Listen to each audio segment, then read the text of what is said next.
Claudin, il nuovo locale alla moda, nato a Cormons, dove la tradizione, il servizio e la qualità si fonde in un unico progetto, Claudin. In via Friuli, incastonato lungo il viale d'accesso alla capitale del Coglio, aperto dal mercoledì al lunedì, il martedì si riposa dalle 7 alle 14 e dalle 17 alle 23.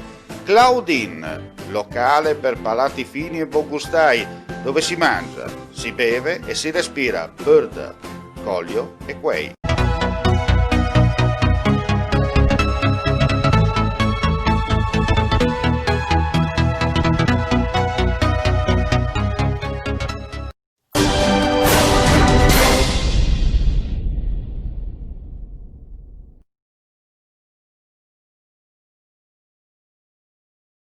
Un cordiale saluto gentili amici e amiche alla visione all'ascolto, edizione flash nel nostro GR pomeriggio. Una persona è deceduta questa mattina dopo essere caduta nel vuoto da una finestra che si trova al secondo piano di un'abitazione a Gradisca di Sonzo. La vittima, un uomo di cui non disponiamo al momento delle sue generalità, si è sporto troppo, perdendo l'equilibrio e finendo nel cortile. Inutili soccorsi. È deceduto all'istante per le gravi ferite riportate nel violento impatto. Sul luogo della disgrazia, oltre ai sanitari del 118 e i vigili del fuoco, anche i carabinieri della compagnia di Gradisca di Sonzo per l'avvio delle indagini di polizia giudiziaria per chiarire le vere dinamiche della tragedia. A seguito del riscontro da parte del Dipartimento di Prevenzione di 8 nuovi casi di positività al Covid-19 tra i richiedenti asilo attualmente ospitati presso l'ex caserma Cava Arzerani, il sindaco di Udine, Pietro Fontanini, al fine di contrastare la diffusione del contagio, ha emesso nella giornata odierna un'ordinanza contingibile e urgente che prevede la proroga del divieto di ingresso e di uscita dalla struttura per chiunque non sia debitamente giustificato fino alla data del 22 dicembre prossimo. Il questore di Pordenone, Marco Dorisio, ha sospeso l'attività di un bar per 25 giorni perché durante i controlli per la verifica del rispetto dei DPCM gli agenti di polizia sono stati aggrediti dagli avventori.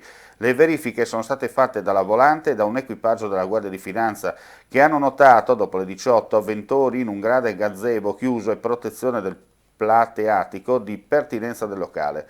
Le forze dell'ordine hanno contestato al titolare e ai clienti la violazione della normativa anti-Covid, ma il gestore ha assunto un atteggiamento provocatorio e ostile, riprendendo con il cellulare i poliziotti. Anche gli avventori hanno evidenziato insofferenza. Uno di questi ultimi, in stato di ebbrezza, ha strattonato un agente e quindi è stato bloccato e portato in questura. È stato indagato per resistenza pubblica ufficiale e sanzionato per ubriachezza e violazione delle normative anti-Covid.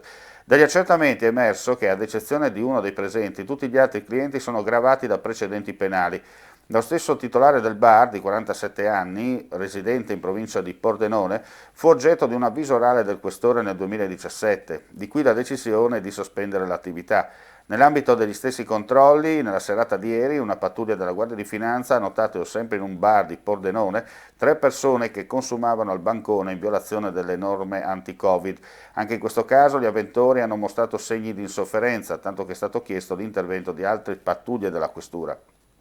Un cliente è stato denunciato per ubriachezza molesta, il titolare del bar è stato segnalato per aver somministrato alcol a persone in stato di alterazione e sanzionato con multa da 400 euro. Il bar chiuso per 5 giorni. Con questa notizia chiudiamo qui la nostra edizione flash e vi diamo appuntamento più tardi per altre notizie dal Friuli Venezia Giulia.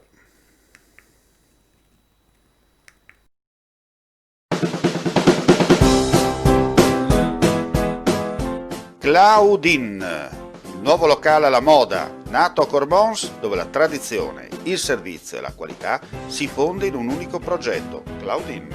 In via Friuli, incastonato lungo il viale d'accesso alla capitale del Coglio, aperto dal mercoledì al lunedì, il martedì si riposa dalle 7 alle 14 e dalle 17 alle 23. Claudin, locale per palati fini e buongustai, dove si mangia, si beve e si respira bird, Coglio e quei.